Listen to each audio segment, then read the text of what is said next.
Il existe plusieurs types de train épicycloïdal. Commençons par le train épicycloïdal simple.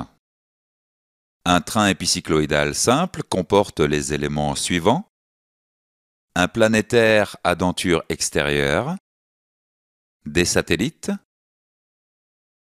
un porte-satellite et une couronne à denture intérieure.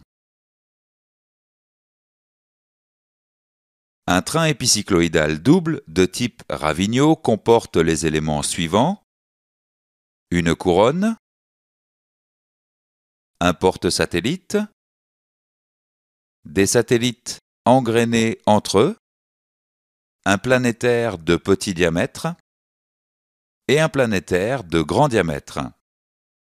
Avec un train épicycloïdal de type Ravigno, il est possible d'obtenir jusqu'à 6 rapports de multiplication. Selon le rapport désiré par le conducteur, la couronne, le porte-satellite et le planétaire deviennent éléments moteurs, éléments de réaction ou éléments de sortie. Voyons les différentes configurations offertes par un train épicycloïdal simple. Pour obtenir une démultiplication, l'élément de réaction est la couronne, l'élément moteur est le planétaire. Pour bloquer ou entraîner ces éléments, le système pilote les freins et embrayage correspondants. La vitesse de rotation en sortie de boîte est inférieure à la vitesse de rotation en entrée.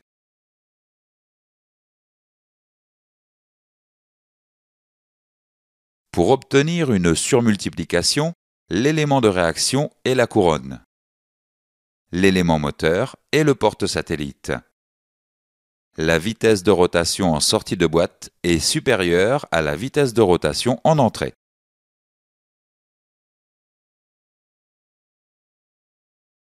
Pour obtenir une prise directe, il n'y a pas d'élément de réaction. Les éléments moteurs sont la couronne et le planétaire.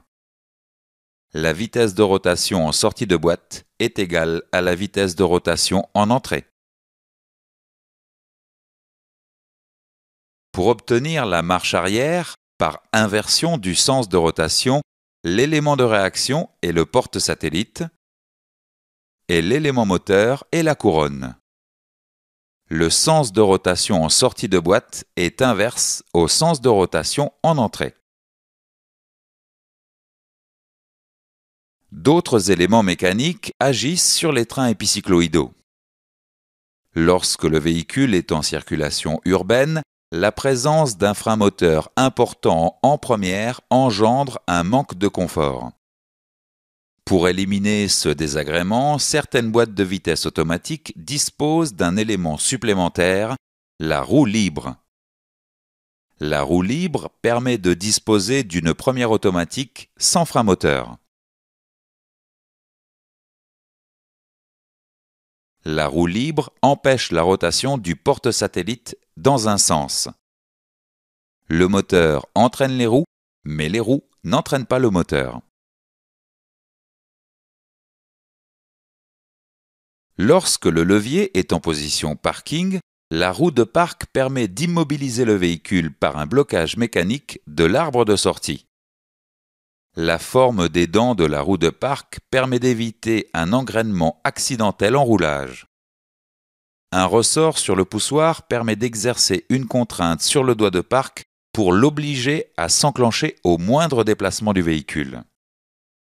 Un deuxième ressort situé sur l'axe du doigt de la roue parc assure le dégagement du doigt et interdit son engrainement en roulage.